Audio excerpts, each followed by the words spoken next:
Last time I tried, I was on that side of the table. Oh, okay. And I found out pretty quick that was my bad side. Oh, really? For video, right? Yeah. Really? So, yeah. Okay. Yeah. Right. So this time I came on this side of the table. We'll see if it's any better. Okay. If it's just as ugly, then I just have no hope. Oh my! Well, then maybe I'll come back. We'll do it again. Well, like I said, it won't get any better. Yeah. You know, if I didn't like it that side, I'm sure, and I don't like it on this side, it's gonna be ugly regardless. I'll just have to live with it, I suppose. Indeed. Yeah. All right, so we're on. This is Community Conversations.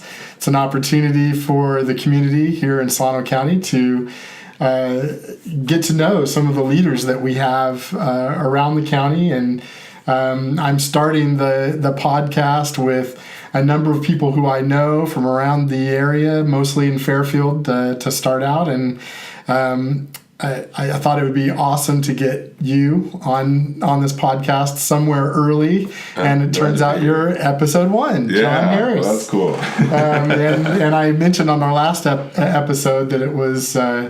the space is here at Liberty Church, and Okay, yeah. and that we were really appreciative of the opportunity to have a space that's kind of neutral and we can bring people to and do this, and so that's been really helpful. And John is the person who's helped set that up. And given us the space to use for a while, so we're really appreciative of that. Yeah, no problem. And I always remind everybody too that even though I'm the public information officer for Fairfield Suisun Unified School District, that the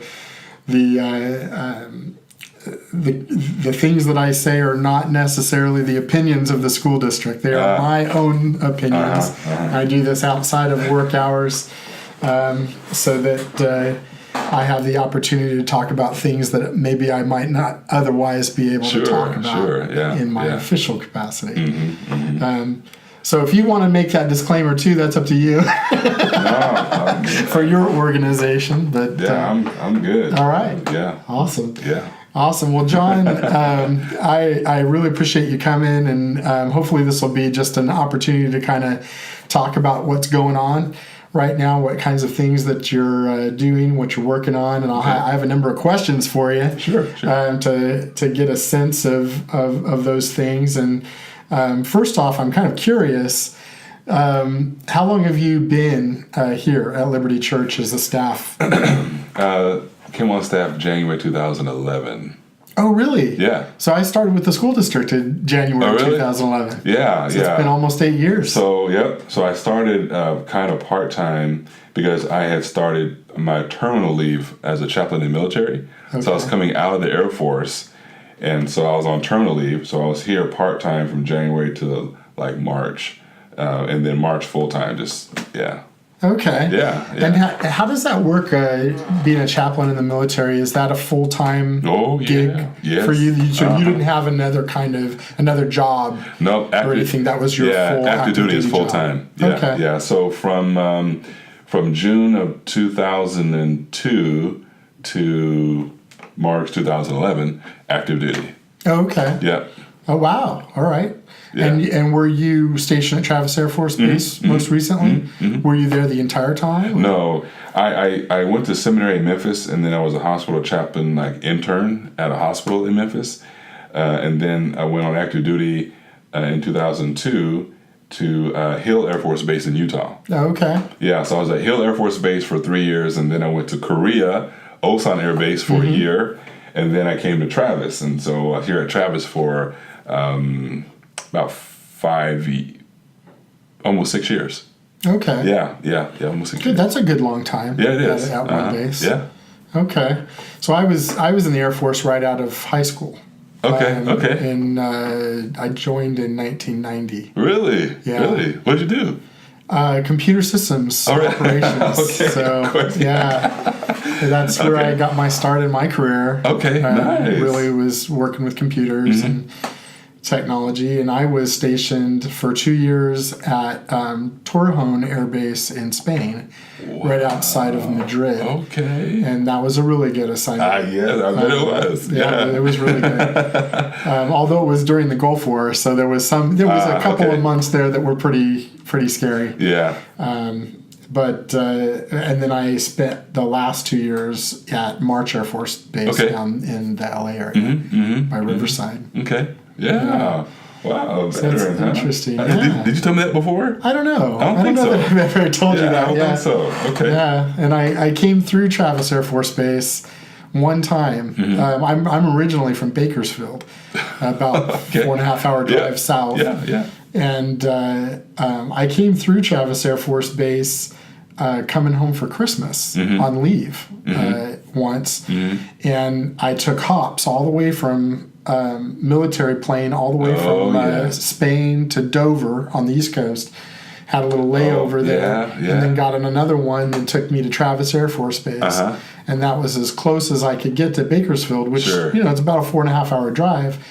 But what I found out when I got here, this was, back in 1992, what I found out when I got here was that the only bus that went from Fairfield to Bakersfield stopped at every little podunk town along the way. Wow. And it was going to take 12 hours to get from Fairfield to Bakersfield. And I'd already been traveling for a long time. Yeah. So I called my mother and I said, it's going to take 12 hours on bus for me to get down there. You guys could drive up and get me and take me back in less than 12 hours. Right. Or at least we'd be able to be together, for half of it and talk in the car and stuff. And they didn't want to do that, but I think they would have if they had to. But she said, let me try something. So she called a recruiter in Fairfield, an Air Force recruiter in Fairfield, and said, here's the situation with our son, really want to get him home quickly. What options does he have? And that guy came and picked me up at the bus station in his own car and drove me to Sacramento so I could get on a plane. At that time, they had flights that went between Sacramento and Bakersfield. They don't anymore, but at that time they did, and I was home in 3 hours total from that point, and I owe it all to a really nice recruiter that was in Fairfield, and that's the only time I'd ever been in Fairfield before we moved here, before I applied and interviewed and then moved here. So it's kind of interesting. That because when you hopping from Spain all the way, all the downtime and you ready to get home. Definitely. I was definitely tired of traveling, and I wanted to be home. So, So that's really cool. So you started here, sort of in a part-time capacity, or just for a little bit. Yeah, it was just kind of while I was still when you're on terminal leave. You have some days off that you're kind of burning. And so you're still getting paid, it's like paid time off, but you've ended your last work day.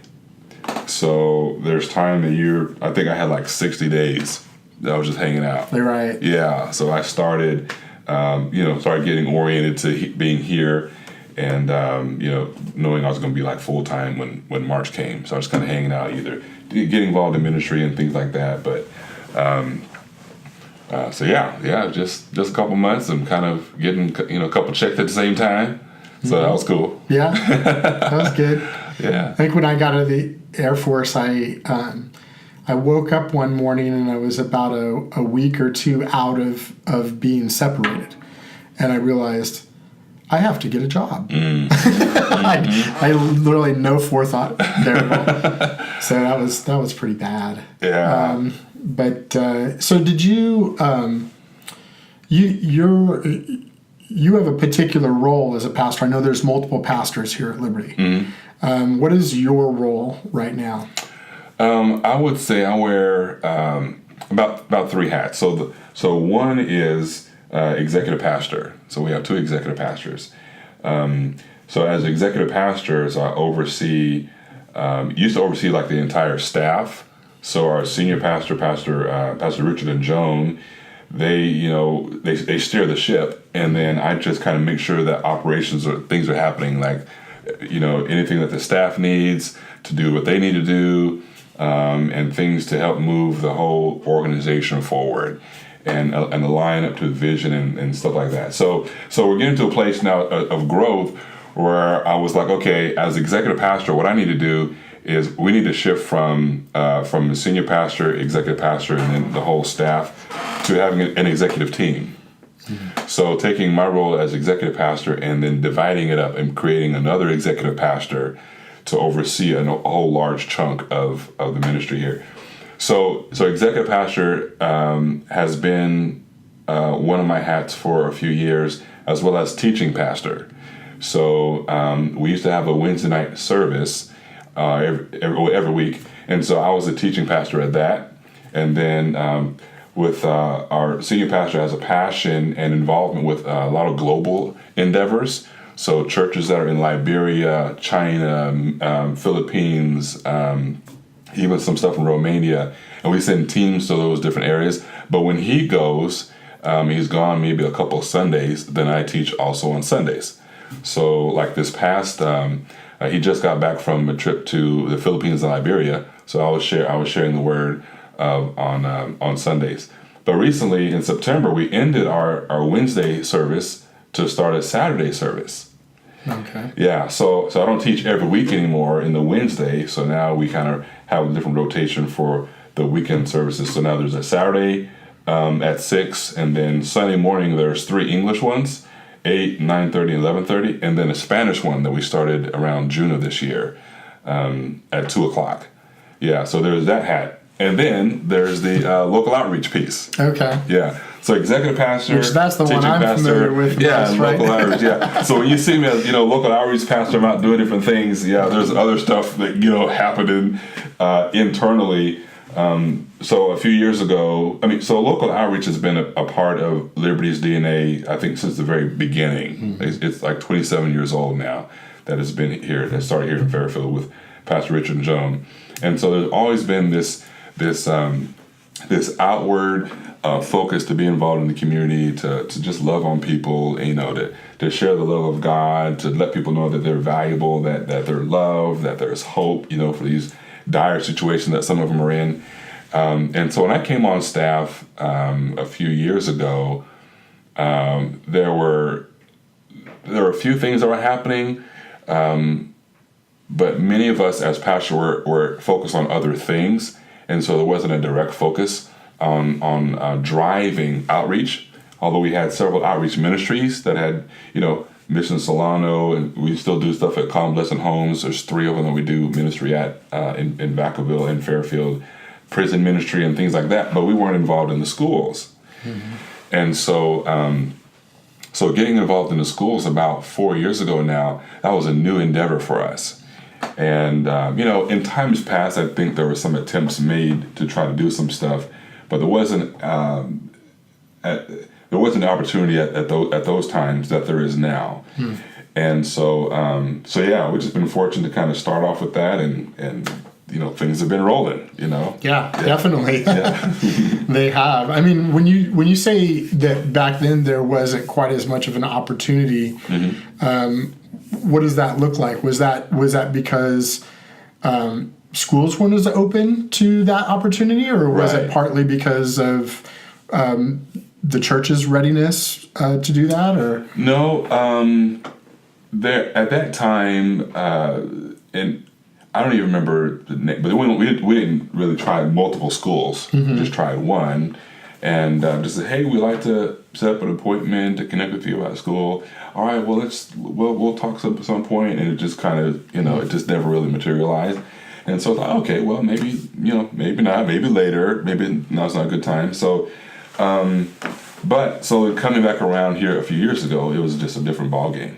Yeah, just a different ballgame. Well, I think maybe that probably has something to do with the fact that our school district established a position that's focused on community engagement. Perhaps, yeah. So, and that would have been 4.5 years ago that Sheila started in that position. Okay, and she was really like the linchpin to help get this whole thing started. Yeah. So what ended up happening was I had a conversation with Pastor Richard and Pastor Joan about us connecting with the schools. Right, it was just an idea, and so we kind of tossed around that idea, like, what would that look like? So even for us, we had like these things in our heads, like, well, I mean, there's a thing there with school and church and separation of church and state, like all this stuff to kind of navigate, you know. Yeah. And so, like, what would we do? Like, what could we do? What would they allow us to do? I mean, just all that. So, you know, it's like, well, we gotta have a conversation first. Like, we can't just come up with all these answers in our head. So what ended up happening was we have one of our members. Her name was Lori Gaines. Mm-hmm. She's friends with Sheila. Okay. And so PSA, they started with, I think, 5th to 8th graders when they first started. So as they're moving through the years, now the kids are old enough to drive. Mm-hmm. So there's a small parking lot at PSA. So Sheila was talking to Lori, saying, yeah, we got PSA. PSA wants permission for their juniors to park. To start parking in this area. Yeah, start parking here. Yep. Like, who would we need to talk to? And so Laura's like, oh, it's probably Pastor John. So there's a few emails going back and forth. So when I saw Sheila's signature thing on her email, it says Director of Community Engagement and Administrative Services. I said, because you want to talk about the parking lot. Yeah, let's talk about the parking lot. But let's talk about more than the parking lot. What else can we do? So, I mean, that's literally how the conversation got started. Yeah. And I thought, man, because I didn't know who to talk to, who's the point of contact for that in the schools. And so, yeah, we sat down and talked. And so she connected with Lori Halcomb, the principal at PSA. We sat down and just kind of did like a needs assessment, like what kind of things, what's happened over there? Where can we serve? Where can we help? And certainly the parking lot thing was like a no-brainer. Like, big deal. Easy. And so I was like, well, Sheila, I mean, PSA's in our backyard. Fairfield High School's in our front yard. I didn't know Semietta was over there at the time. Mm-hmm. Yeah, I in my mind, it was still another building off of that you can see off the Parkway. Yeah, on the other side of Air Force Park. Yeah. Yeah, it was on that side. Now that's Dover. Right. Academy of International Studies. So I didn't know that they had made those different arrangements. So I was like, well, I want to connect with the Fairfield High School. So she said, oh, we can set that up. The principal is Kristen Witt, and so and also mentioned Semietta. I'm like, well, yeah, let's bring them all in. So me, Pastor Lonell, who's our senior high pastor, sat down with Kristen Witt and Sherry McCormick. Uh-huh. She was a principal at Semietta. Yeah, she was at Semietta at the time. And Will Cushman. Okay. Yeah. Yep, and he was assistant principal at the time. Yep. And Deanna Hearn. So Deanna, she heads up the math tutoring piece. So we just sat down and said, hey, okay, so what's happening? Right? What's going on with you? What can we do? We're neighbors here. Mm-hmm. And we want to see how we can serve you guys and help you all as a school administrators be successful in helping these young people, be prepared for their future and stuff. So we just had a great conversation, and so here we are in our 4th year now. Yeah, yeah, and I think a lot of people, even people in schools, at least in a lot of school districts, really are wary about the separation of church and state idea, and they get nervous about getting too close partnership wise with churches. It's one thing I really appreciate about Fairfield Susan is they haven't been, at least since I've been there, haven't been fearful of that. It's been more. We treat the churches very much like any other partner that we would have in the community, and we look for what kinds of strengths and resources can they bring to help our kids and to help our teachers. And you guys as a church have some specific sort of skill sets and groups of people who are passionate about particular things. I'm interested in and I know the community would be interested in knowing what sorts of ministries or community outreaches with the schools that the last couple of 4 years has really developed into. What does a typical interaction look like that you have with Fairfield High and some of these other PSA and some of the other schools that you guys now have full-fledged regular interactions with? Okay, yeah. Well, from the very beginning, one of the needs that was mentioned was mentoring. You know, some of the students have some challenging home situations, family situations, and they're trying to do their best academically, and some of them lose motivation and all that. You know, they carry a lot, to the classroom. And so to provide more positive adult role models and positive influences in their life would be a tremendous benefit to them. So mentoring was one of those things. Math tutoring was another one, another need. And so we said, okay, we can do that. We have people who love to mentor young people who know math. Like I did fine in school, but I'm not your guy today, and so we kind of looked at a blend of where the needs that they mentioned and the gifts and talents we have at our church, where they overlap. Mm-hmm. And so the first year we did math tutoring, we did mentoring, and we didn't want to leave the teachers out. So there is a particular ministry to them. We call it, there's two parts. So teacher support has two parts. One is hospitality, one is encouragement. So the hospitality piece serves breakfast and lunch. And breakfast work better for the Fairfield High campus and their schedule. Lunches work better for both the Semioto campuses. Mm-hmm. So one at the Fairfield campus and the Armio campus and PSA. So every month there's a nice little spread, homemade breakfast or lunch for the teachers. But the math tutoring, it evolved. I mean, it's a great idea. Then when you begin to execute it, and you say, okay, what are the challenges in actually getting kids that, connect them with the help? Mm-hmm. So we started off with, can we get the kids to come after school? Not so much. Right, not so much. It's tough. Yeah, it was tough. And then there were some classrooms that had substitute teachers who didn't know math. They're just substitutes. Mm-hmm. And some of the students were behind on some of their math things. So we're able to do the screening and live scan and fingerprint and all that kind of stuff and get tutors in the classrooms during class periods. Oh, okay. Yeah, so it was so helpful because, the kids were like, some of them, they're struggling. Then the sub is limited, right? Right. And so at one time, the math tutors walked into the classroom, and the kids stood up and applauded the tutors. Oh wow! Yeah, cool. Like thanks. That's awesome. Yeah. Like, hey. So some of the students it was like October or something, and they're behind, and they need to get from Module 2 to Module 4, something like that. Mm-hmm. And so they were able to, and some of them had been in Module 1 or 2 for months, and they were just stuck. Mm-hmm. With the help of the tutors, they went from 2 to 4. Mm-hmm. And some of them improved in their grades, some of them improved in their progression through that, and were able to do well by the time that December came and some of those tests and stuff came up. So that worked well as long as those particular tutors and their work schedule that worked out that way. Mm-hmm. So when their schedules changed, then that kind of service changed. But fortunately, they were also able to get a math teacher in that particular classroom. So it wasn't as much of a need in school. Right. And so then the mentoring. So we were trying to pair up students with mentors, trying to do a one-on-one kind of thing, a big brother, big sister kind of model. That didn't work out very well.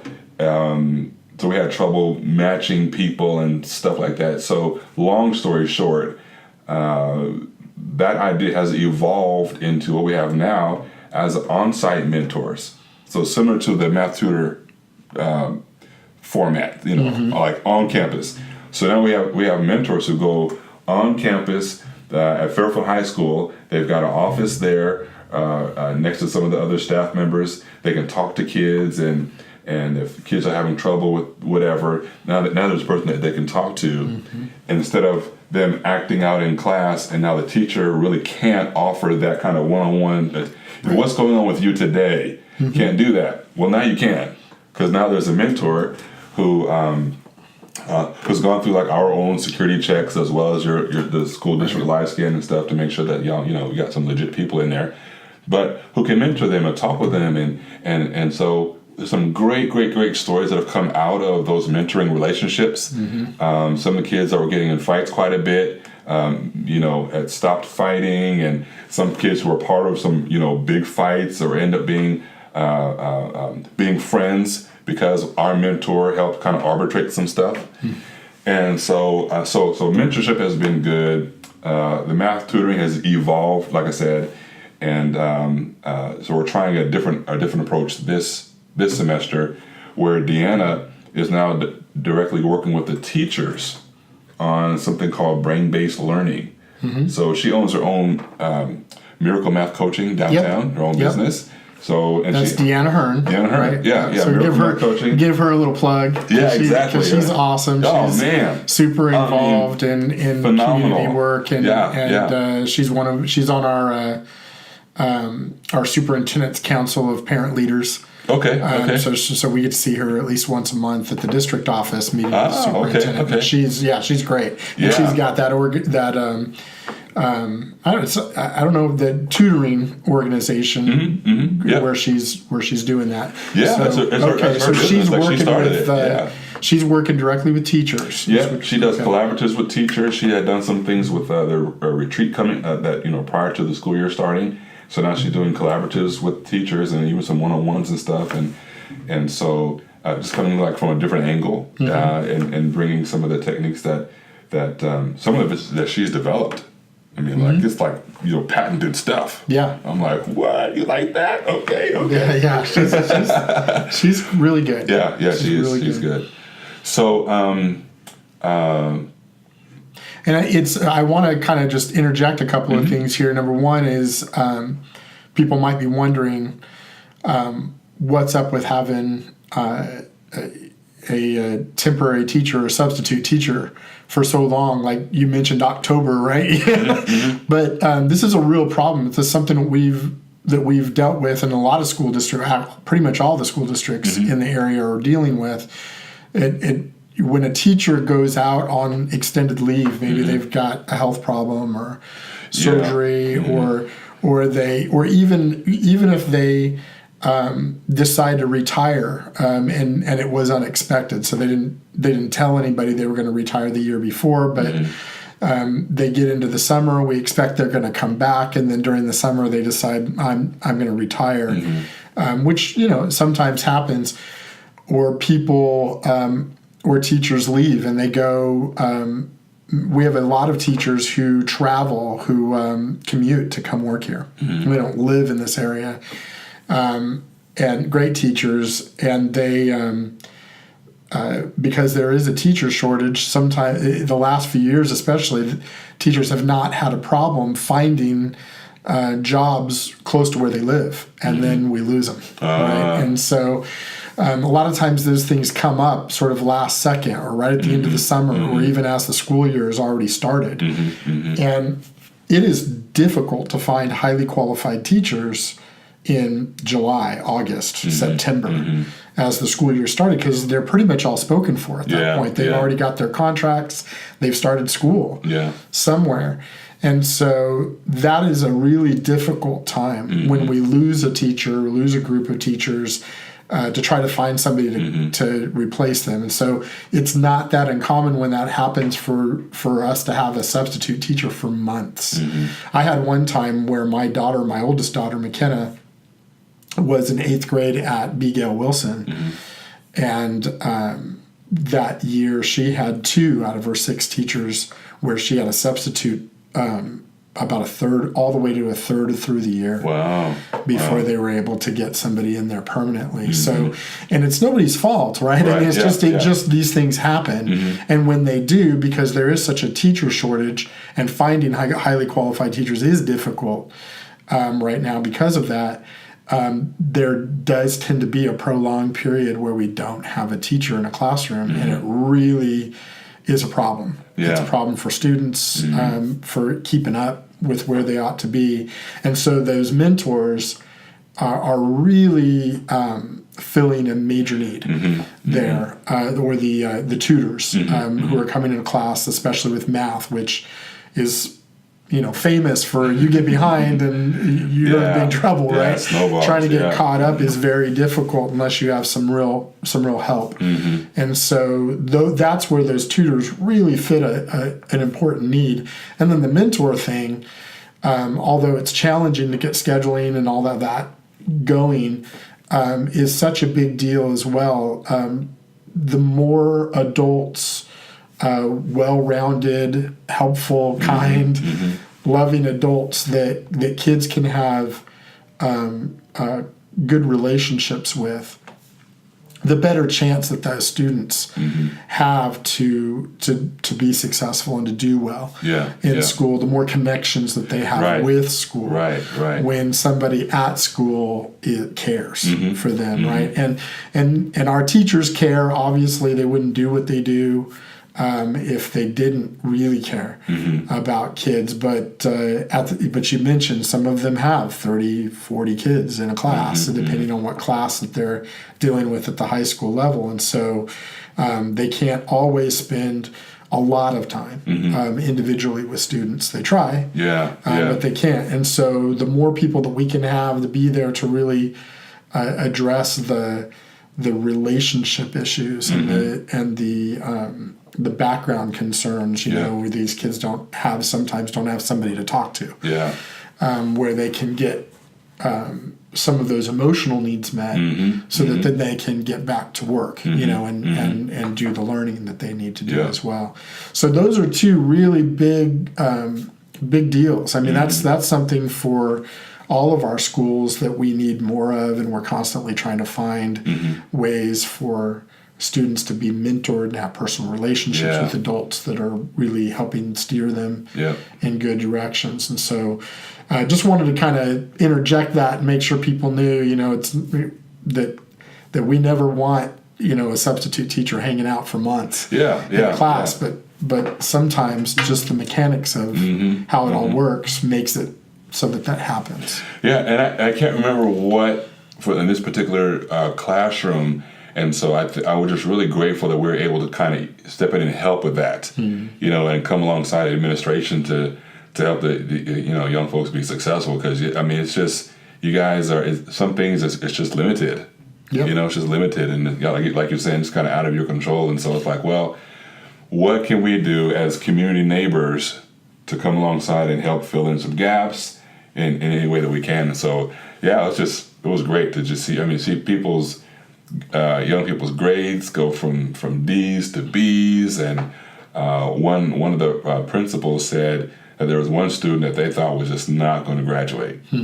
Like they were just for sure this student was not going to graduate.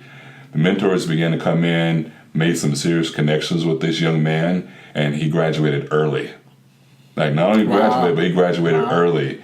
And so just over and over, things like that. So when we hear those stories, man, we communicate that internally to the church. Like, guys, look, like this is working, right? Right. We need more volunteers. This is working. We're not just like spinning our wheels, but real life change is happening, and that's what it's all about. And a lot of people can reflect on their own lives. Either they can name somebody who made a difference in their life, or they wish they had somebody who would have spoken positively in their life and been that person. So there's a couple of reasons why people are motivated to step in and help out. So it's been cool. So we've just been glad to for the doors to be open, for us to be able to come and to do that kind of stuff. We just did a fundraiser last, which is November? Yeah. And in September, did a fundraiser in September, our Adopt a School campaign. And so we raised $15,000 to put into our schools that we have adopted. And so part of what we want to do is develop school supplies closets. Like some teachers, if you got students in your class and not all the students have the supplies that they need, and you know the student is just not going to be able to get it, right? For whatever's going on, family, money, whatever, they're just not, but they're going to be behind. And teachers, one research said that on average, a teacher comes out of their pocket $700 in a school year. Yeah, I wouldn't be surprised. Yeah. And I'm like, wow. So what if there's a supplies closet that the teachers were able to just go to and just grab a few things and give it to the student. To be fair, now, there is budget for that in the school districts, and a lot of people don't think there is, but there is. I think what happens a lot of times is our purchasing processes aren't always the fastest in the world. And so, we try, we have a purchasing process where, approvals have to be made. Although most of our supplies from like Office Depot type stuff can be gotten within a day or two. And that sort of thing. So I think there is a feeling that that's a common issue, but I think sometimes too it's a situation where staff want to get things done faster than and a little bit easier than the processes sometimes let them, and so at least a portion of that $700 on average a year might be them, just being at Walmart or whatever and deciding, I'm just gonna get some, rather than go through all the rigmarole of getting it through the school.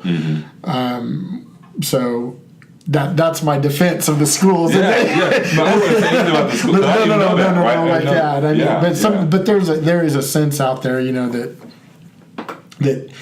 that teachers don't get money for supplies and stuff, and that's not true. But sometimes what they want or what they need doesn't come as fast as they would like it to, or there's more hoops to jump through than they're really wanting to jump through. Sometimes it's just more convenient for them to just buy some and get what they want, and get it fast. So sometimes there's that, but I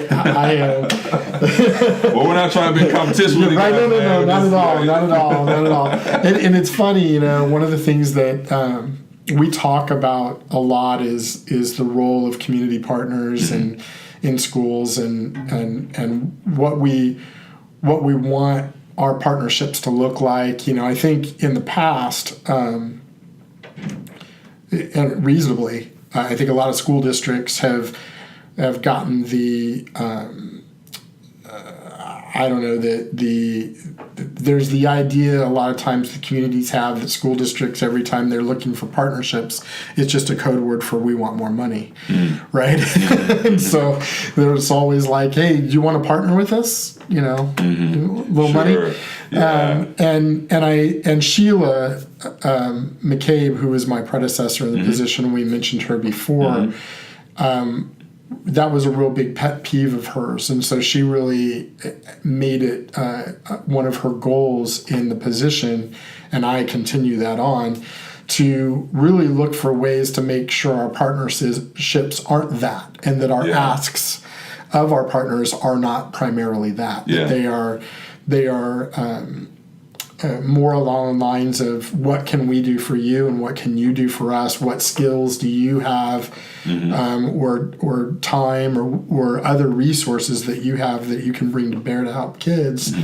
And what can we in turn as a school district bring to you or your organization in partnership, and really have it be a reciprocal thing? And she's been so great at blazing that trail and making it be like that what I think is happening because of that is that the community partners and organizations are starting to trust us more, that we're not just coming looking for money, but really we want more. We want their brains, we want their spirits, we want their help truly as a reciprocal thing, to help in general with the students. And so she's done a great job of that, and I'm really trying to continue that attitude. And I think this is a good example of that. One of the things that I know that people would ask about this show and our involvement with Liberty Church and other churches around the community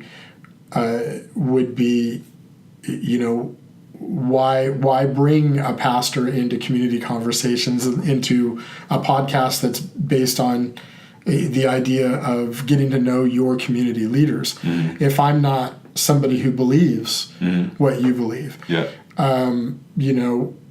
I'm not somebody who necessarily wants to recognize you as a community leader, but I think it's important that people understand that our faith-based community and our pastors and the lay leaders, the people in churches who are doing ministry, what church would call ministry, are leaders in our community, and they.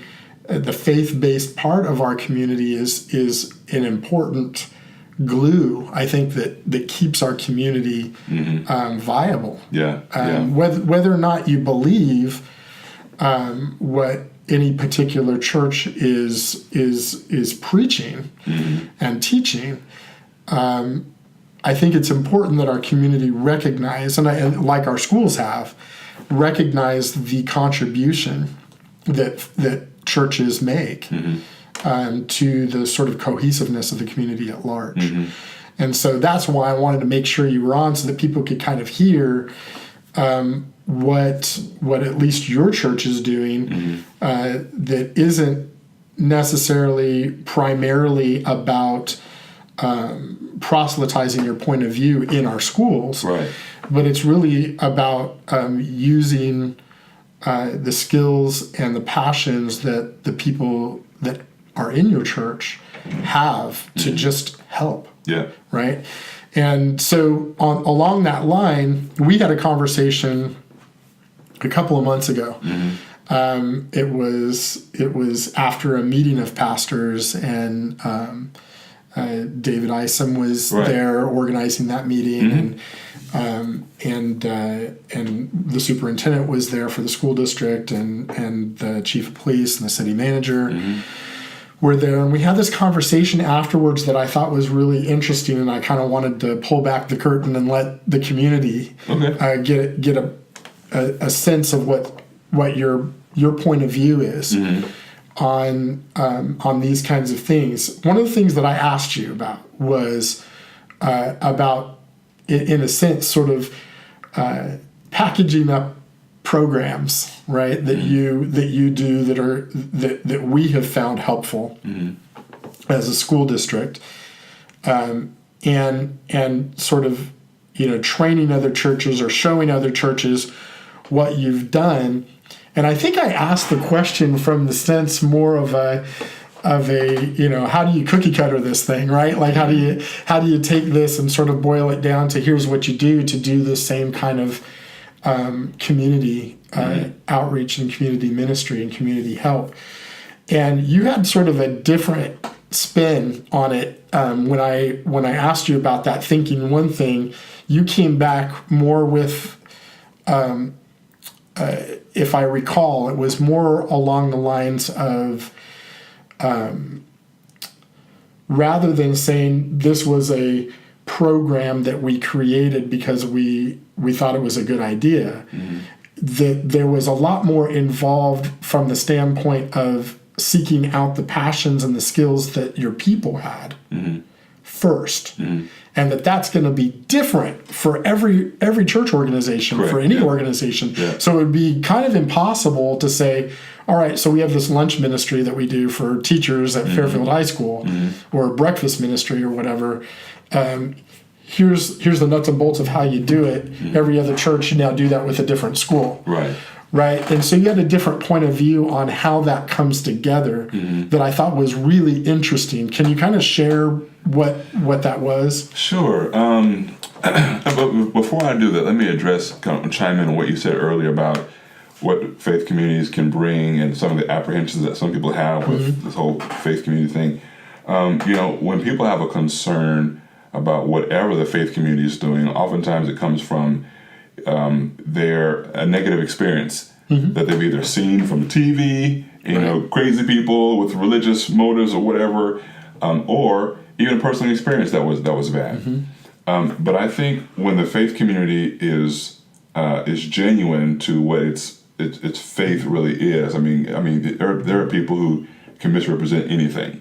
You know, military, love military, place of order and all that, but we have folks who had DUIs in military, right? There's drama everywhere. Right.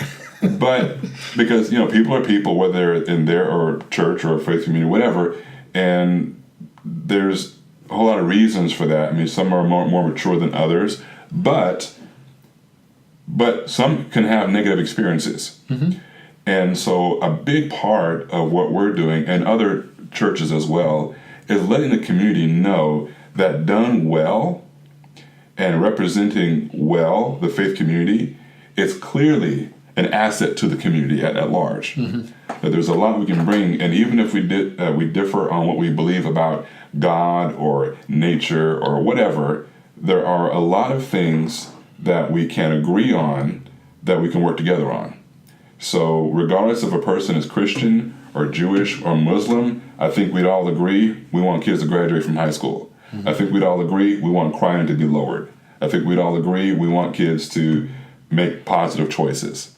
You know, so there's a lot of emphasis countrywide on things that divide us and all that we can overlook what those who have genuine goodwill towards the community can actually rally around together on and move forward to do. So to your other question, another church said, "Hey, we heard that we heard about Liberty Church and about your adopted school program, and we want to find out what you're doing and how you're doing, because we want to do the same thing." I said, "You can't do the same thing." Let me stop you right there. Like, why would you say that? Right? Yeah, because, and I'm gonna tell you, I mean, maybe other organizations are like that too. Oftentimes people want to try to find a silver bullet to making an impact, to growing their congregation, to growing their business, to whatever. What's the silver bullet? Right? Go to a conference or go to this or that. We hear about somebody's success, we try to duplicate it. And the reason why a lot of that stuff fails is because oftentimes a program cannot be duplicated, but the principles behind the program can be duplicated. So programs aren't necessarily transferable, but principles are. So even within our own organization, we do breakfast at Fairfield High, lunch at Semieto. Right. Because that's what works for those two contexts. And so, and we do, so from Fairfield High to Semieto to PSA, we had different things that happened there. One of the things I didn't mention earlier is career speakers and career coaches. Person comes in and says, "Hey, I'm a nurse," and there's probably a group of 30 students in there to hear the initial pitch of being a nurse. And then the person says, "Okay, how many of you are interested in learning more about being a nurse?" Right? 4 or 5 hands raise up. Okay, the following week, that nurse comes in and talks with those students for several weeks about what that particular career field. We had an entrepreneur come in and do a class on entrepreneurship. You know, the students get a certificate at the end of it. I mean, the business plans, the drafts, and all that kind of stuff, right? So they get the certificate. So the career coaches come in. So there's some things that if the principals want that, we do it at all the different schools, and that's one of them. But that's really dependent. That's so dependent on that entrepreneur and that nurse, you know, and what they want to do and their ability and their interest in doing that sort of thing. Yeah. Right? So some traditional planning and strategizing is, "Hey, I've got a good idea. Let's all get together and brainstorm something in this room," right? We might whiteboard it out and all that kind of stuff. Great idea. What we're going to do in the school. Or what we're going to do when we go on a mission trip to another place. We're going to bring this idea, this plan, this strategy, and that increases the failure rate, because what's not considered is the actual context that you're in. And because something worked over here doesn't mean it's going to work over here. And so how you mentor people in San Francisco is different from how you're going to mentor people in New York, because their needs are different. And even some cultural differences. You can't just, if I'm mentoring a young African American male, there's going to be some different things that he might be experiencing than if I'm mentoring a young Asian male or a young Caucasian male. There might be some, so I can't go, "Oh, I've mentored people before, I'll just do what I did before." No, I got to learn about this kid. Whoever the kid is, whatever's going on, I got to learn about this kid. What's going on with you? So there are principles like listening that are transferable. There are practices like, my last kid I mentored, we used to shoot pool together. We used to go bowling together. So every kid I mentor, I'm just going to take them bowling. Like, it's just one. See, from that, when we look at it individually, you can see it. Stuff doesn't transfer. Right. That doesn't make sense. Yeah, just copying stuff doesn't work. And so it's the same thing from a programmatic perspective, where you got to go in and say, what's happening here? And you're listening.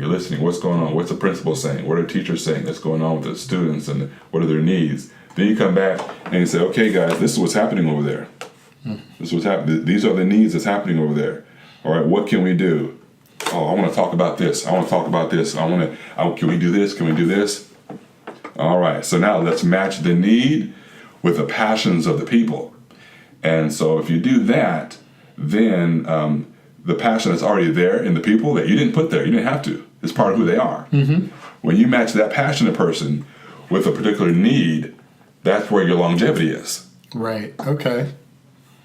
Right, that's where your longevity. Now I don't have to go, hey, remember you're mentoring today. It's your time. If it's an obligation, it's not going to be a priority for you. It's going to fall off your radar. I got to call you and remind you that's more work for me because you're not passionate. If it's a passion, you're going to be telling me what happened.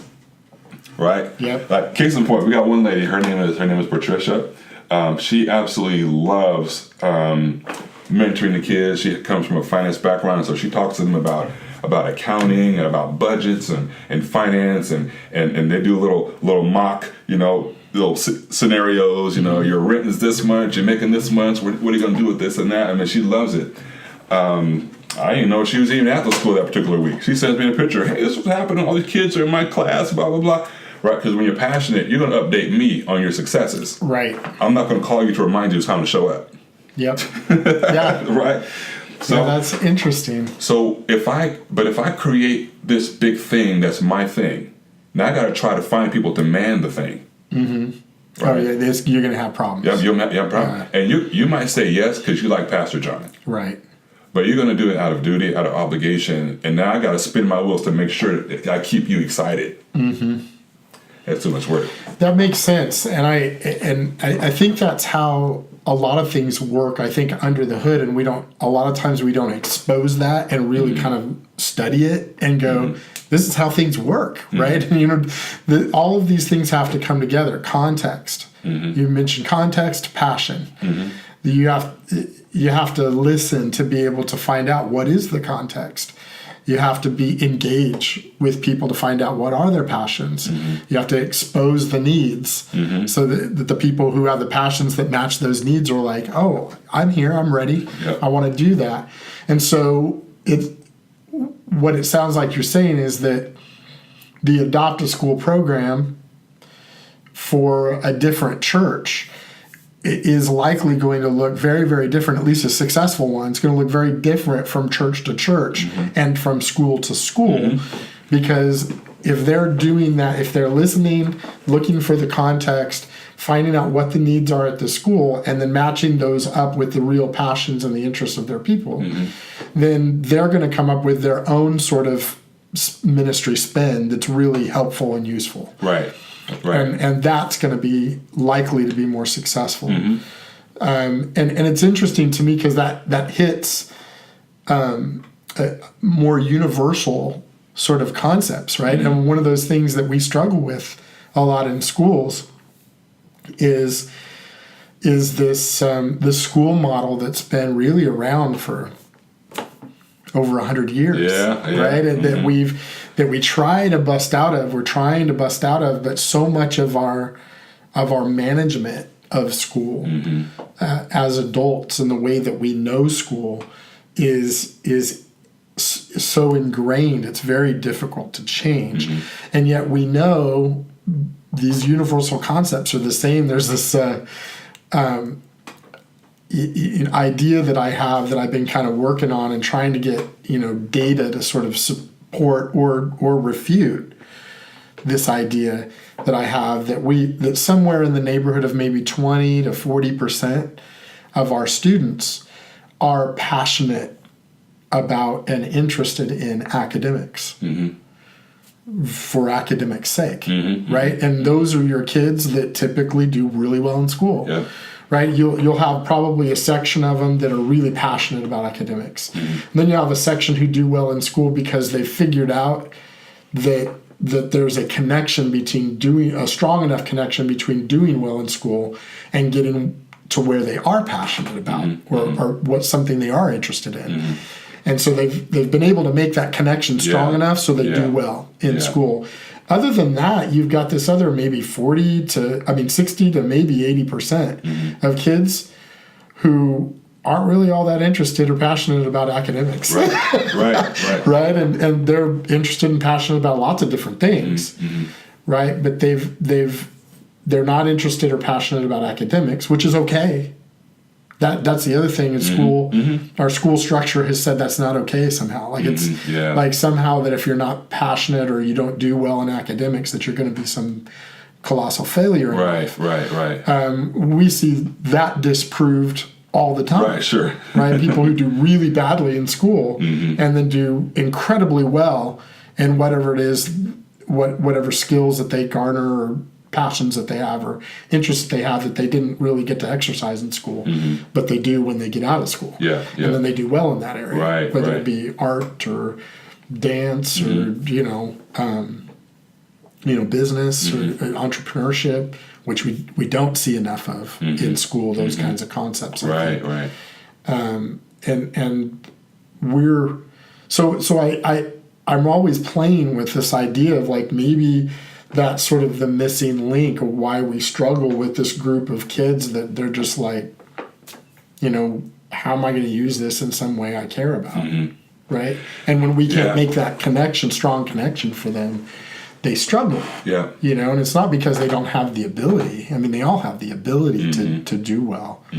It's just they don't have the passions and the interests where our teachers are working really hard, like you were saying, to keep them excited about a subject that they're just not naturally all that interested in. Right. Rather than trying to find ways to personalize learning to their interests, which would require context and understanding where the background is, and what things that they're interested in, and how do we make school sort of feed that passion and that interest for kids. How help them see the relevancy of it. And Right. Well, and that's one of the things that Deanna does really, really well. So that's one of the things that she's talking with teachers about on how to make those kinds of connections so that kids can be a little more engaged and not seeing why does algebra have to make sense to me? Like, why is that relevant for my future? Right. If I'm going to the NBA, or if I'm going to be a music producer. I'm either going to be LeBron, I'm going to be Dr. Dre, I'm going to be Miley Cyrus, or I'm going to be YouTube famous or Instagram famous. Like, I don't need nothing. And about the worst thing you can do as a teacher or mentor is go, yeah, right. Because that's, it may be, you may think it's completely unrealistic, and it may be completely unrealistic. But at that moment in that time, that's where their interest lies. And you shrug that off as a teacher or as a mentor, I think, at your peril. If you want to keep their attention, you've got to pay some attention to the things that they're interested in. Because relationships is all about influence, right? And so as a teacher, they have embraced this career field because they want to influence young people. As a pastor, influence, right? As a leader, influence. And so the way you do that, you've got to learn how to develop relationships. And when people say things like that, I'm going to be an NBA star, I'm going to be and they tell you their dream, they really just gave you a key to influencing their heart. Right? That it's an intimate idea that they told you. And if you shut it down, that's why it hurts deep. That's why it cuts deep. And for you not just be a stranger, but a person in authority, person who's supposed to be helping them grow and develop, and you just did the opposite. Right? Now you can put yourself in the wrong category, especially if some of the troubled youth already have that with their parents. right? Person who's in a role should be protective, should be nurturing, should be taking care of them, is the opposite. Is degrading them, abusing them, all that. And then they come to school, and as a teacher, just by going, that's not going to happen, right? They're like, what? Now you just put yourself in that category of people that are tuned out. So now they're listening to headphones in your class. Right. Yeah. And that math teacher, I think sometimes the difference, at least for me, the difference between the math teacher that I really loved and worked hard for and the one that I didn't when I was in school was the one that when I said I was really interested in baseball, which I was at the time, and that was what I played, and I was interested in everything about baseball, was the math teacher who said, baseball is the sport of statistics, man. Let's talk about the math in baseball. Yeah, right? Yeah. Or if your basketball is your thing as a kid, let's talk about the geometry of putting the ball in the hoop. All the things that it takes for a good shooter. Why are some shooters better than others? What about that arch? What are the mathematical properties of that? What do they know that other players don't?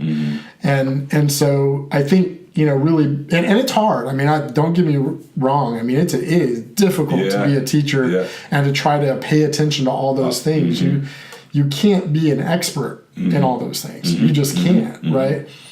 But you can facilitate. You can kind of step to the side and say, and give room to help the student explore those things.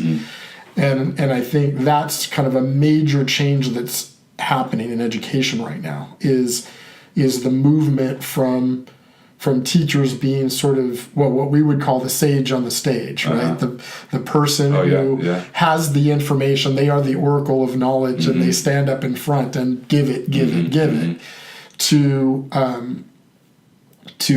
the guide on the side, which would be the person who kind of doesn't worry about being the person who's always giving them the information, but instead asks the proper questions to get their curiousness piqued, and then helps them find the answers, which is a difficult transition to make, for somebody who's accustomed to being somebody who lectures a lot. And there's nothing wrong with lecturing.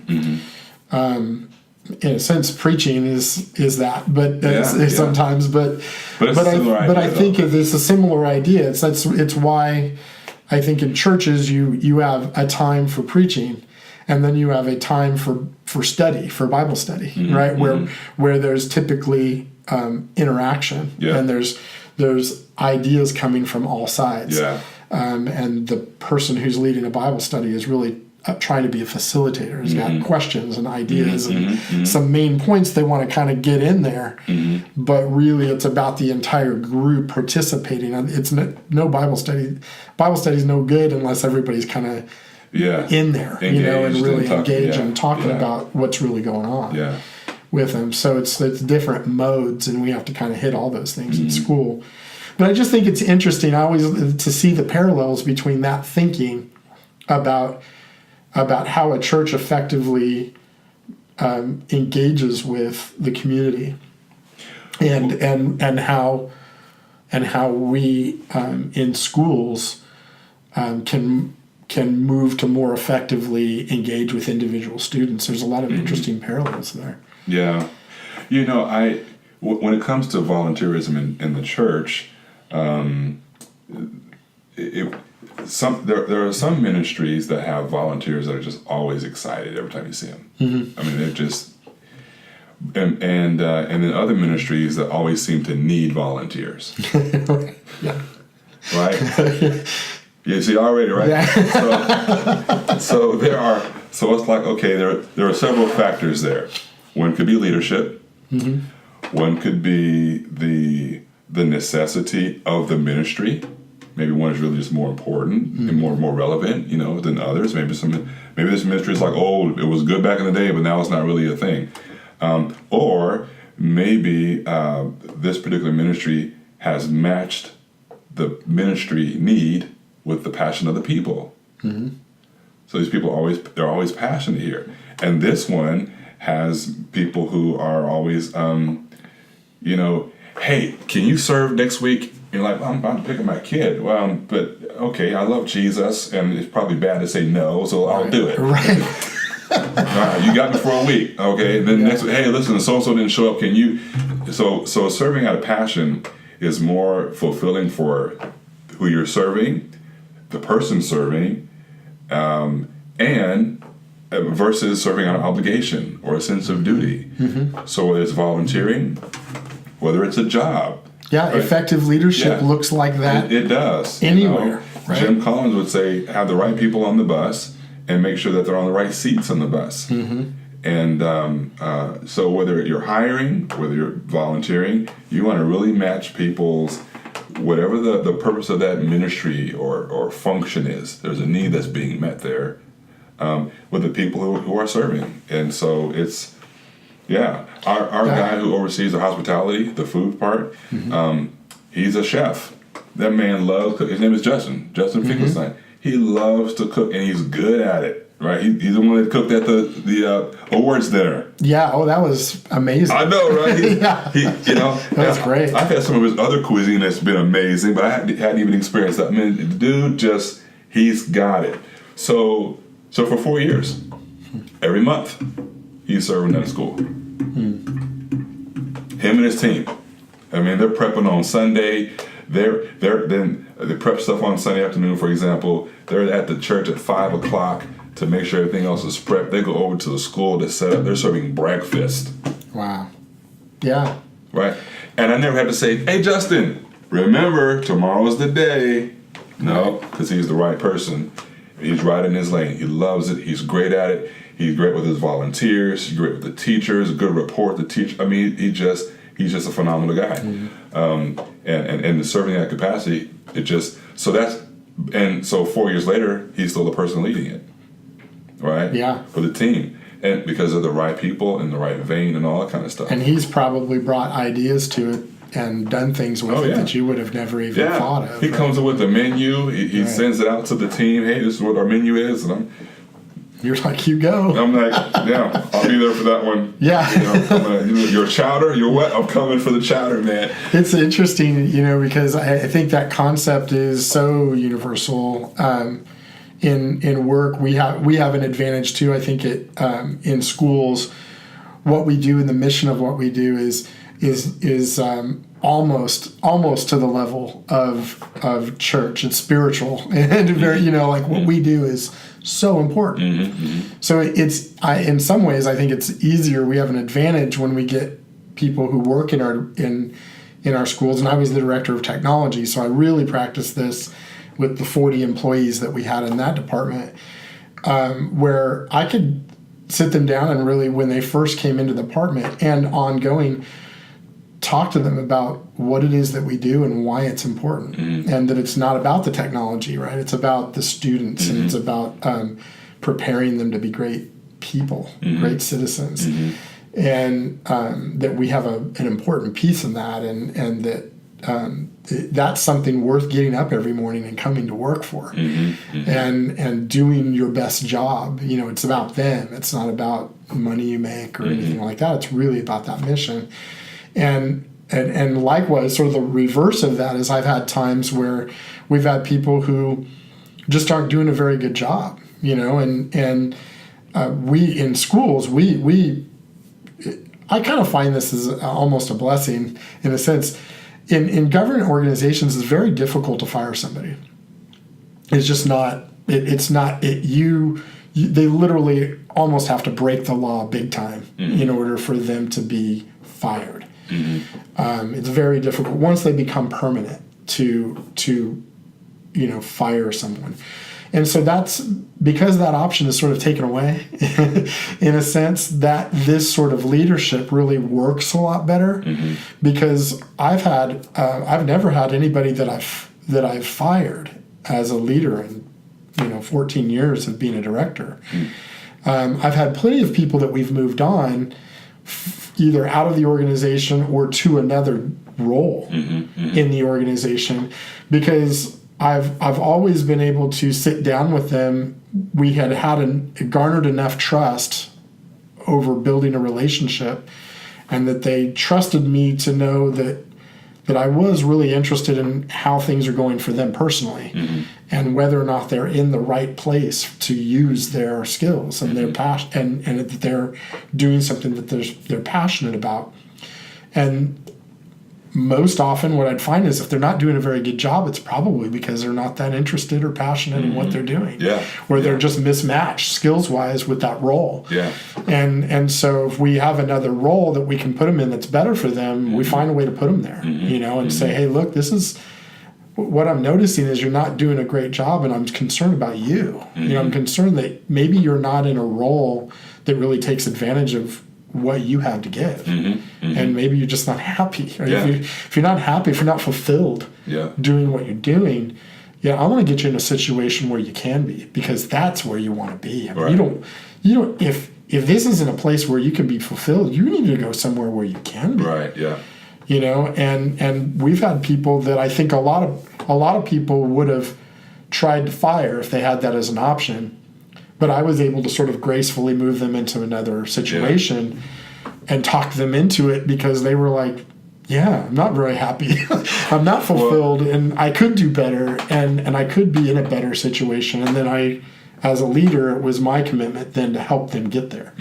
Whether that meant that they moved on to another organization entirely, or if I helped them move into a different role that was really more suited to them. Well, that's a more people-focused approach. And so when people are more task focused, then it's all about the task and getting it done. And if you can't get it done, get somebody here who can get it done. Right. And the more people focused approach looks to the person and says, what's going on with you? What's happening? Is this the right fit? Are you passionate about this? Is this, what's going on? And seeks a win-win for the person and the organization. And so I think that's a good to one. Me, it's like the sort of the people-oriented, to me, is really leadership. And the task-oriented is more like management. Management, absolutely. Right? Absolutely. So there's a place for management. I mean, you got to get stuff done. Yeah. Right? There's a place for that, but I think management is better practiced on things, and leadership is best practiced on people. Yeah. With people. Yeah. You lead people, you manage things, right? Manage things, lead people. Manage tasks and stuff. So I think, and there are different leadership styles. Like transformational leadership is one of those really, it's kind of a newer thing out there now with businesses and military and maybe even education, even churches, where it's a different style that stands out because it's more people focused than things like transactional leadership. If you do well, I'm going to reward you with a bonus, like the transaction. I'm going to dangle the carrot in front of you, hopefully to get you to perform, versus some of the components of transformational leadership, like individualized motivation, or inspiration. And so motivating people through inspiring them versus, with a clear vision, and this is what you can be a part of. Or helping solve problems with an individualized approach. Like, what's going on with you, right? So I'm not gonna. If I got a staff of 10 people, I'm not gonna say, if you guys do well, whoever does well, I'm gonna give them a Starbucks gift card. That's general, right? Well, if 8 people in your team don't even like Starbucks, that's not reward. Right. You don't know that because that's not your leadership style. Right. A transformation leadership style says, I'm gonna give a gift card, and I don't even know what gift card is till I know who wins. Okay, there you go. Right, because it's totally dependent on who it is. I might get Applebee's for you. I might get Red Lobster. I might get Home Depot for you. I might get Jamba Juice for you. Yeah, it's an individualized kind of thing. Or it might not even be a gift card. It just might be public recognition. Right. Maybe you're a words of affirmation kind of person. The 5 love language Gary Chapman thing. Same thing works in business. The same thing doesn't motivate everybody else. Right. So someone might just want words of affirmation. You were amazing the way you handled this particular project. That's way more to them than a gift card. Yeah. Save you $25 if you know that. Who did that with you, John? I mean, clearly you don't get to where you are with this thought, with these ideas, without having mentors and people who've done that sort of thing for you? You know, I would say first was my dad. Yeah. And I think, generally speaking, parents know you gotta love your kids equally, but you do treat them differently, you know. So I saw it with him, but then I began to see it outside of that with one guy's name was Chaplain Keith, my very first supervisor at my base in Utah. Chaplain Steve Keith, man, he was just awesome. So multiple different chaplains that he knew just needed different things. He knew some of us needed, just clear direction. This is what I need you to do. Like, without him telling you what you need to do, they're just not going to do well. And others, he was like, the goal I want accomplished for me, like, for example, in the dorms with all the airmen, I want to see more of them over here. That was it. He let me figure out the rest, right? So I came up with the pizza parties and those kind of things. And so so he was one of those people that just, it really great leadership. All right, so I pulled different things from different mentors. I can remember, so not just my dad, but Dr. Lee Brown when I was at a church in Memphis, Tennessee. Then I said, like, Chaplain Keith when I was in Utah. After him, Chaplain Therese Erickson after him. And then some other people. So, but then I'm also studying it. Yeah, so I'm in the middle of my doctoral dissertation, and I'm talking about transformation, because I didn't know what to call it then. Okay. I mean, I experienced it. I didn't know what to call it. So even though I was trying to model some of that, and so when I discovered what it was, that's why I'm doing my paper on it, because I'm like, okay, let me understand how to communicate about this more, and so I can teach this, because more people need to do it. And so so researching it, that's why, I would say, I know other people who I've never even experienced personal life with, like Dr. King, transformation leader, Gandhi, different people like that.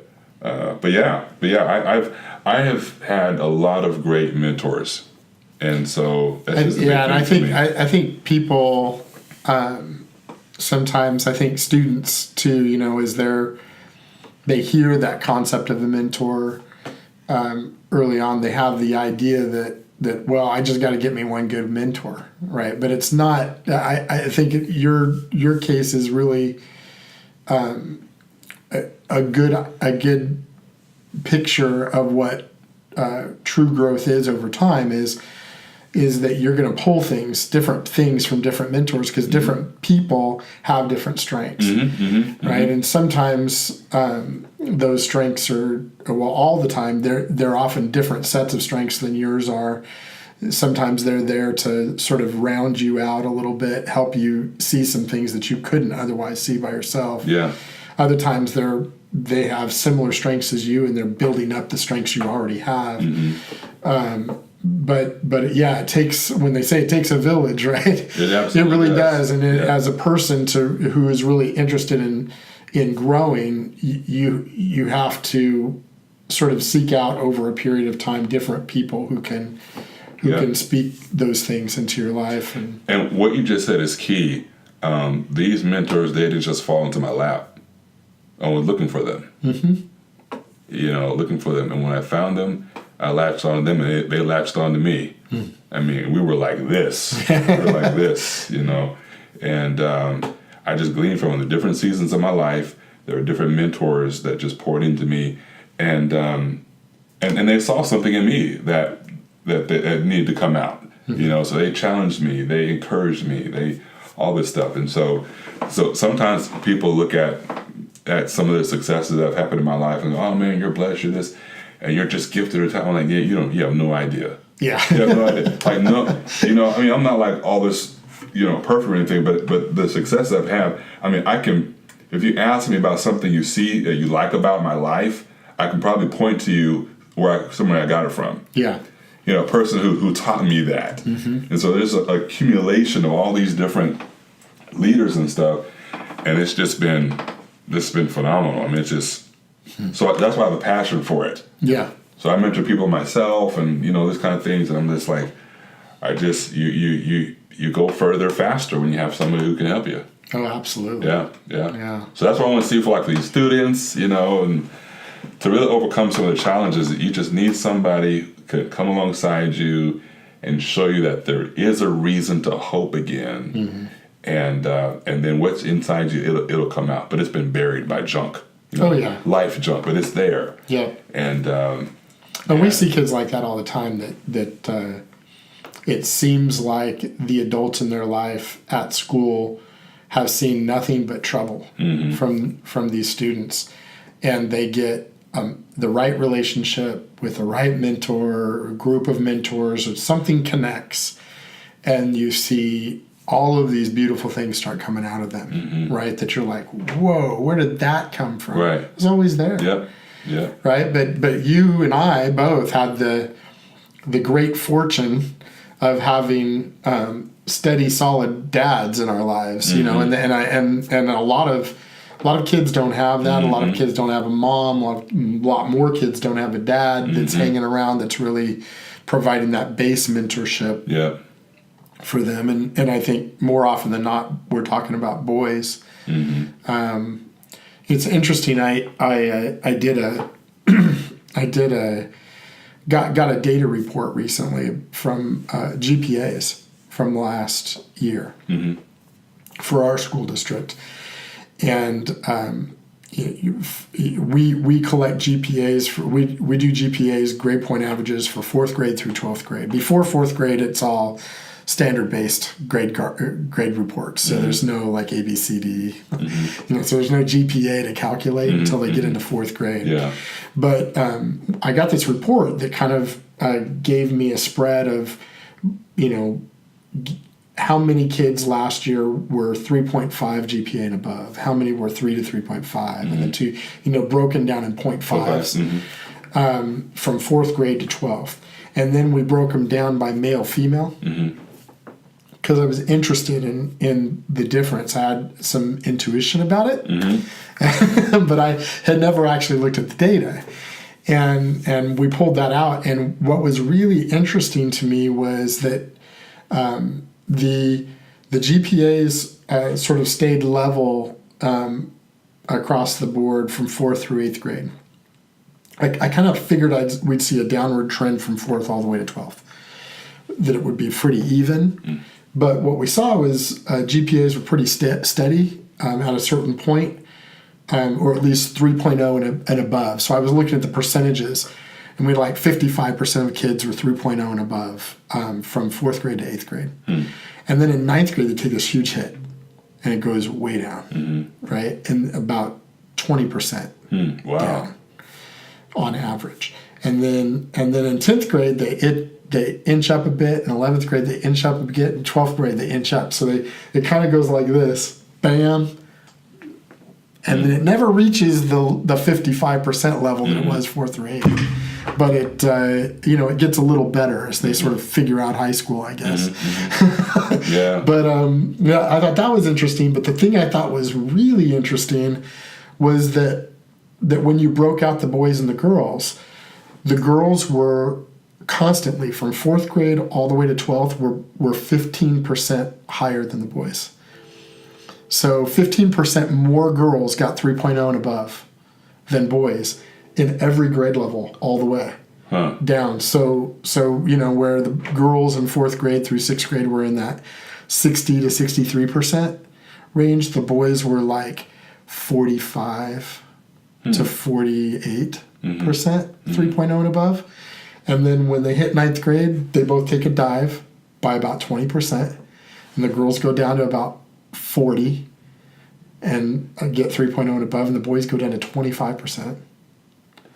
And then they both creep up. But no matter what they did, they stayed. There was a 15% gap there between them all the way. So what do you make of that?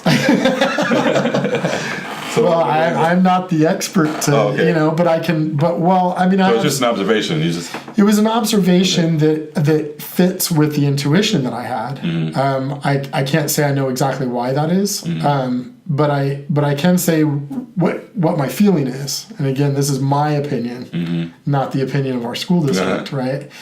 But it is my opinion, and I have not been a teacher in a classroom. I come from an operational perspective in schools, but I've worked in schools for 23 years. but I have an experience as well in schools that jives with this. And to me, we have and this might be a little bit controversial, my opinion. So I'm just going to give it, and I'll probably take some flack for it, but it's what I think. I had mentioned before that school, the way we do school with desks generally in rows and periods with bells and okay, now it's time to go here and now it's time to go here. We're going to, and sort of learning subjects in silos. And doing all of these things was something that was designed for a different age. It was designed in the 1800s for the industrial age to train people how to follow directions and to do work, to work in factories. And we're not in that age anymore. We're in the information age, and people need to be a lot more creative and be able to figure out their own, solve problems on their own. And that's what, a lot of companies want of people coming out, right? That's what we all kind of want. But we have a system that its structure doesn't really lend itself to that at all. And furthermore, I would say that that structure is very much, I've always called it, sit down, shut up, and listen. It kind of has a tendency to say, okay, sit down here, be quiet, don't, keep your hands to yourself. There are certain things that we over many years have said this is acceptable behavior and this is the way things ought to be. When the teacher's talking, everybody is quiet. That happens an awful lot in schools. And I think the way that girls, the female brain and emotional sort of structures work a lot better with that than the male does. I've got 3 daughters, so I guess I'm an expert in that sense. That have seen them grow up. They were much more compliant at a young age than your typical boy was. And I've seen a lot of boys at young ages, and they're not nearly as compliant. They tend to be, little Tasmanian devils. They're running around. They're active. They want to grab stuff. They want to do stuff. They want to, these are natural things that you see behaviors coming from them at an incredibly early age, and not something that can be explained by we teach them to be that way. There are differences, and I think those differences really show up in that GPA, in those GPA data, because it's not like the boys catch up with the girls as they get older and figure out this system. It disagrees with them somehow in a way that it doesn't with girls quite as much. All the way down from 4th grade all the way to 12th grade. That gap remains the same. And I thought that's very interesting. And we don't, we talk a lot about achievement gaps. We talk a lot about achievement gaps with kids who are socioeconomically disadvantaged. We talk about, the kids that don't have as much money at home don't do as well as the kids who do. That's a fact. At least from the measures of achievement that we use, which is testing and that sort of thing. Sure, yeah. And that's a whole nother subject. But for what the way that we measure it right now, there are definitely gaps, and there are gaps between different races of kids and the cultures that they grow up in. It matters, whether or not parents are engaged with them at a very young age, reading to them, and those sorts of things make a difference, a big difference in how kids do when they get into school. And so all that stuff is real, right? But we never talk about an achievement gap between boys and girls. Gender, huh? Yeah. Which is kind of interesting how stark it was. When I saw it, I thought, oh my goodness, I had no idea. Yeah. And it was that stark and it was that constant all the way down through the grade levels. So beyond that, I don't really know what to make of it. Yeah. But I've been bringing it up to different people. I think it makes everybody a little uncomfortable because it's a different dimension and a different look than what we're accustomed to doing, which is really making sure that we're giving more time and in a sense, more resources to those kids that we know are gapping, are struggling, because they come to our schools with major trauma. We've got kids who come to school and they don't know where they're getting their next meal except for school. We get kids that come to school and there's been violence in their home the night before or the day that that morning then they left.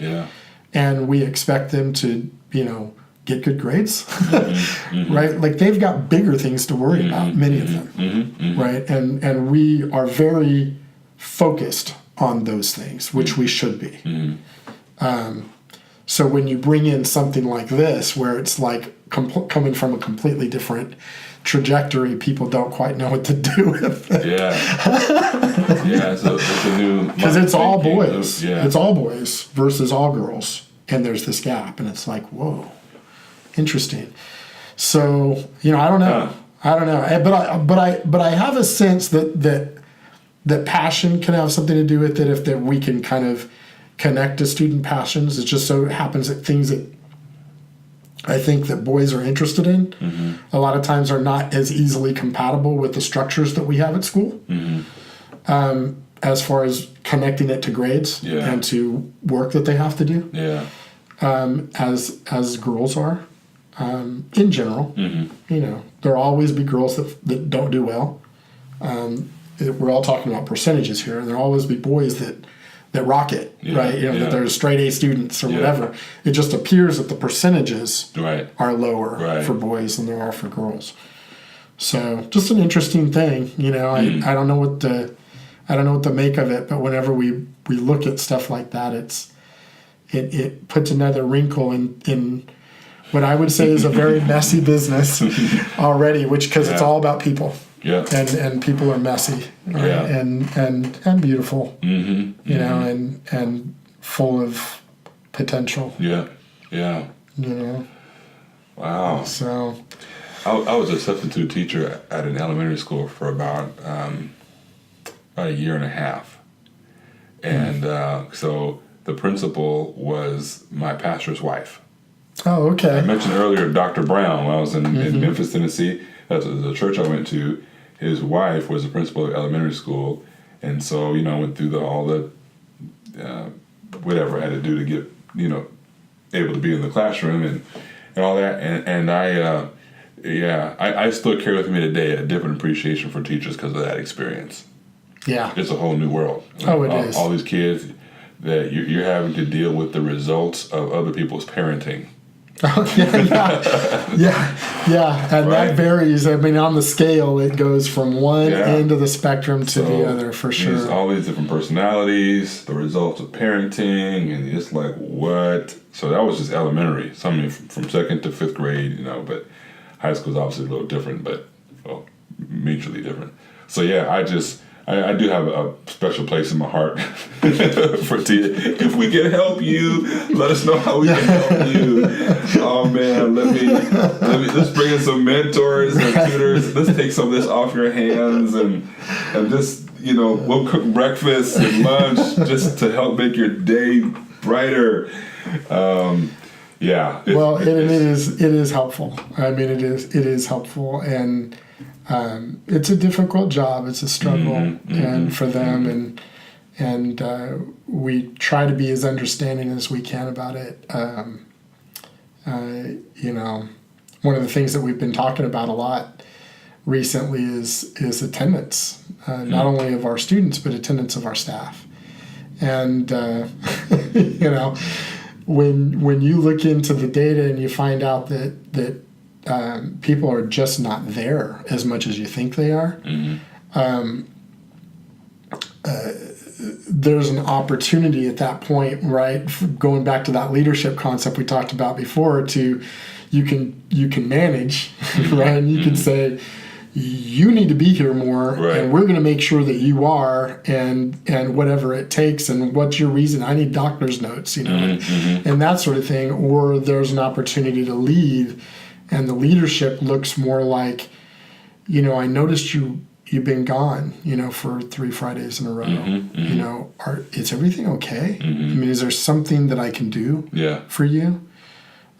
because usually that doesn't happen unless you're stressed or you got some health problem, or you got something going on at home that is maybe work is fine, but what's going on at home is impacting what's going on at work, and that the best way to approach that is almost always trying to find out what the context of those absences are and throwing out some understanding. And then figuring out, like, how can we make this better? Because the kids need you here, right? And just like we want them here, they really want you here. We want you here. So that's one of those things that we've been tackling lately. And I know that, from a leadership perspective, even sort of caring reach outs can sometimes feel for people like it's a slap on the hand instead of an actual genuine, I'm really interested in knowing how things are going with you, and if there's something that we can do better to help you be here.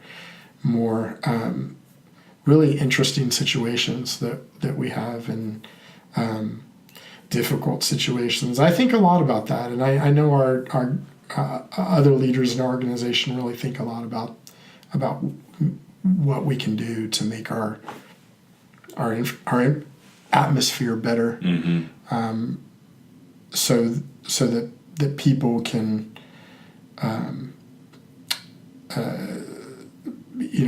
people can trust and confide in us in a way that's non-threatening, and that we can then help them sort through some of those things and get them on track. It's interesting. I think a lot of people from the outside, I've seen comments like this too, where people from the outside go, well, gosh, those teachers only teach, they only work like 180, 190 days a year, out of 365. Like, what's the problem? Like, you get the whole summer off, right? But, the reality is that's not exactly true. Many teachers, I'd say most teachers, are probably doing a lot of prep work during the summer, and they're actually working. They're just not working with students directly. And some of them are. Some of them are doing summer school and other things. So they actually add to their contract and do work more. But when their vacations, so to speak, are set on a calendar ahead of time for them, for them to be gone during the times when they're supposed to be at school, when all the kids are at school, is really challenging. But at the same time, sometimes you're sick. Sometimes you have things going on. Sure. Yeah. So it's really interesting. I think it's easy for some people to kind of be down on teachers about that. But at the same time, there's a lot of stress, and there's a lot of when you if you've never been in a classroom, if you have a bachelor's degree, come substitute. Just to do it for a day. You'll find out like how much your legs hurt at the end of the day, because of how much you stood up, and the energy that you put in, you have to put in order to get energy out from them, and then sometimes the energy that is literally sucked from you, with the concerns and the problems that the students have that they're dealing with, is a whole different ballgame than working in a regular work atmosphere. So it's not really a clock in and clock out kind of thing. No, it's not. Take a lot of stuff with you, because he should have genuine concern for these kids, and so it's like it can be very emotionally taxing. So for sure. Well, we better hang it up, man. It's like it's been an hour and 15 minutes or so, hour and 20 minutes. Okay. So, all right. But that's why we call it community conversations. Is we want it to just be a conversation where we're kind of talking over ideas and things that are going on. And if I've said from the beginning, I'll shoot for an hour, but if it goes for an hour and a half because the conversations are good, then so be it, right? Whatever. Yeah. I'm good with that, and I'll just put it up there, and people want to watch, they'll watch. Yeah. If not, they won't, and that's okay. Yeah. Too. But some people have watched and they've enjoyed it. So anyway, thank you so much for spending the time with me. I sure appreciate it. Thanks for having me. Yeah, thanks for watching. Yeah, absolutely. Hopefully this will be something that kind of enlightens people just a little bit as to what's coming out of the leadership of our faith community, faith-based community right here in Fairfield and in Solano County. And I'll be getting to more pastors of different kinds of churches. And the people in the churches who are leaders in the churches are leaders in our community. I mentioned David Eisen. He's our school board president. And he's a full-time pastor of a church here in town. So and John Butcher, he pastors the Building Christian Fellowship in Sassoon, and so they've adopted I think it's Crystal. Yes. Yeah. They've adopted Crystal. Yeah, and so they're doing some cool stuff over there, and not just the schools, but even some cool stuff with the police department and stuff. So it's more and more. It's there's a lot of good people in churches, and a lot